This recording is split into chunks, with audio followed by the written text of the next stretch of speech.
Eh bien bonjour à tous, j'espère que vous allez bien. On se retrouve aujourd'hui sur Pokémon Master pour une petite vidéo dans laquelle je vais vous délivrer 5 trucs, astuces, conseils, ça dépend. Il y a des choses, ce sont des astuces sur le jeu. Il y a des choses, ce sont des conseils, ce sont des choses que je fais et que je trouve plutôt intéressant, plutôt opti, que je vais vous partager. Et d'autres choses, ça peut être des trucs. Donc il va y avoir 5 choses dans cette vidéo. Je vous mettrai des timecodes dans la description si vous voulez passer d'un truc et astuce à l'autre. Dites-moi dans l'espace commentaire s'il y a des choses que vous ne saviez pas et que vous avez appris, ou au contraire si vous saviez tout et que cette vidéo ne vous a absolument rien appris du tout. Pour les vétérans, normalement les choses que je vais vous dire, vous les savez déjà. Voilà, donc ça c'est plus une vidéo qui va viser les débutants, les joueurs récents qui vont peut-être apprendre des choses là-dedans. Écoutez, c'est parti, on va commencer avec la première. On va se rendre directement dans la boutique, dans le menu achat de diamants. Et là, il y a une chose qu'il faut faire quotidiennement, et surtout si vous êtes free-to-play, c'est aller récupérer les diamants gratuits qu'il y a dans cette boutique de manière quotidienne, de manière hebdomadaire et de manière mensuelle. Vous avez dans l'onglet ici journalier 20 diamants journaliers à aller récupérer. Ici, les diamants là, ceux-là, c'est des diamants gratuits à aller récupérer.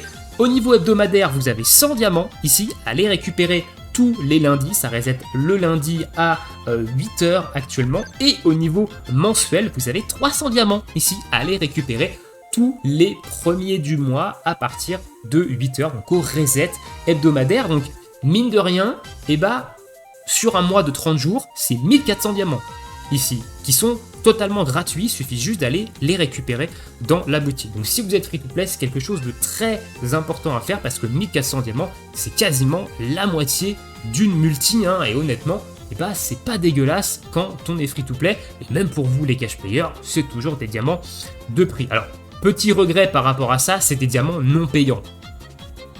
Alors qu'on va les récupérer dans la boutique, c'est des diamants non payants. Donc ça ne nous permet pas de faire ce dont je vais parler juste maintenant.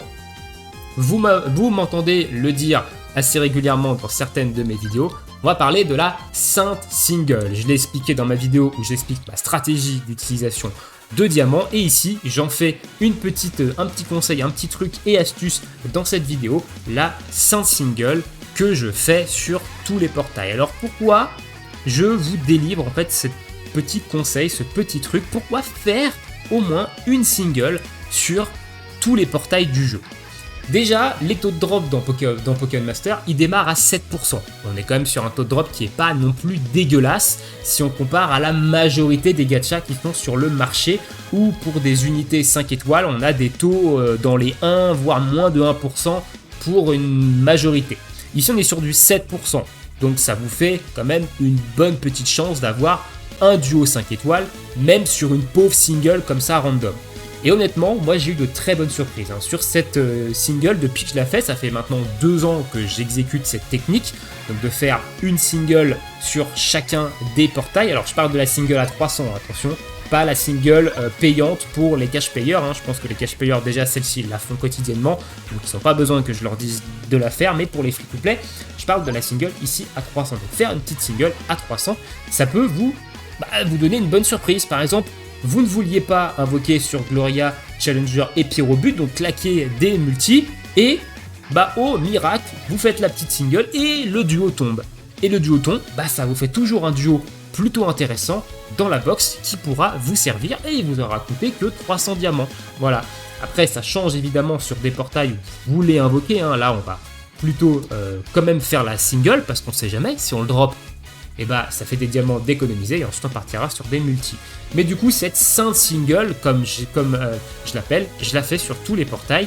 Et honnêtement, comme j'ai dit, ça m'a permis d'avoir de belles surprises. J'ai eu des duos 5 étoiles comme ça, dont je ne m'attendais pas et dans lesquels je voulais pas claquer de diamants. Et franchement, c'est plutôt cool. Alors, ensuite, on va partir du côté salon des dresseurs pour une petite astuce en plus. Alors, on va se rendre ici dans les interactions et notamment dans la boutique ici. Alors déjà, pour commencer, astuce bonus comme ça au passage, pensez bien à vos 3 interactions, hein, à aller acheter vos 3 petites interactions ici, hein, ici, là, tous les jours. Voilà, ça vous fait 6 interactions par jour.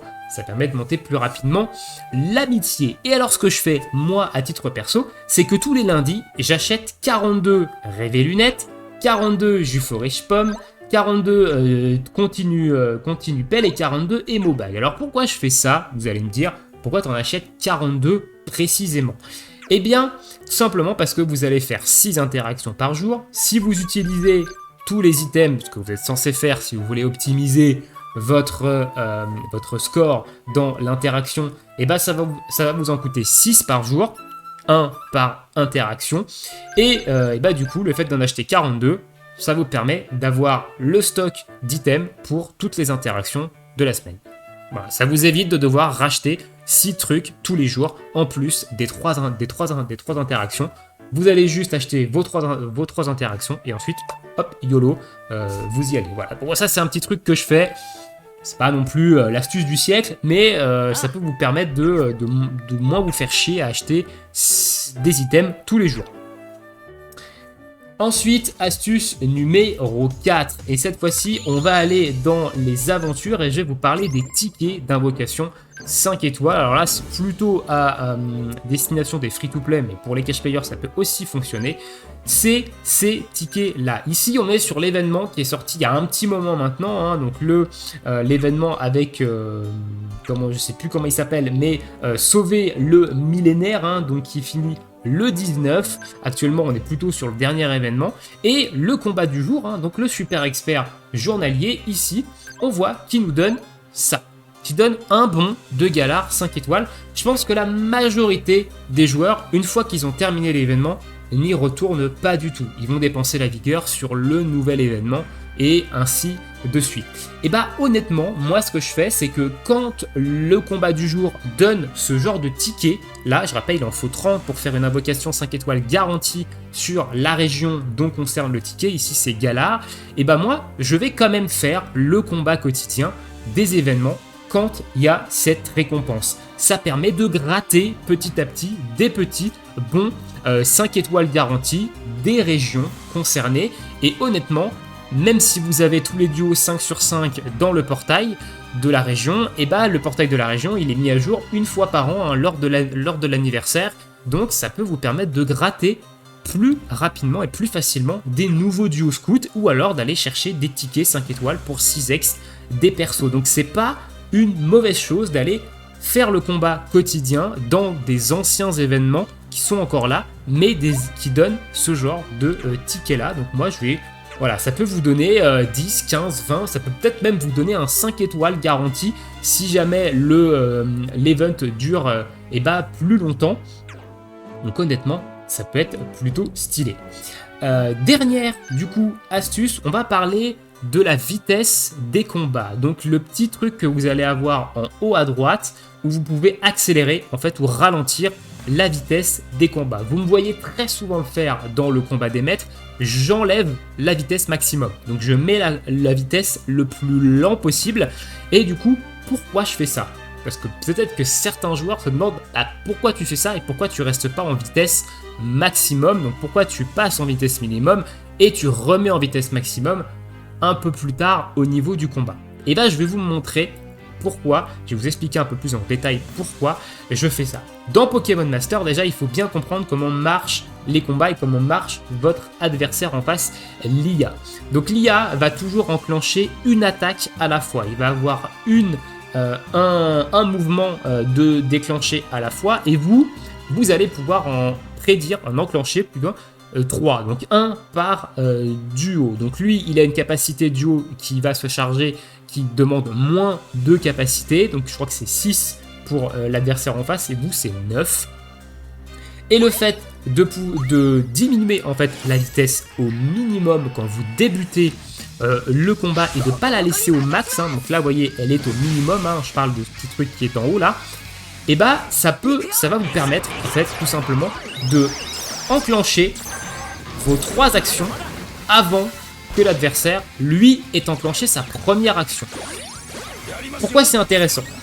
Et bah parce que vous allez pouvoir gagner du temps déjà sur votre capacité duo, contrairement à lui, c'est-à-dire que vous allez vous mettre au même niveau que lui en termes de capacité duo.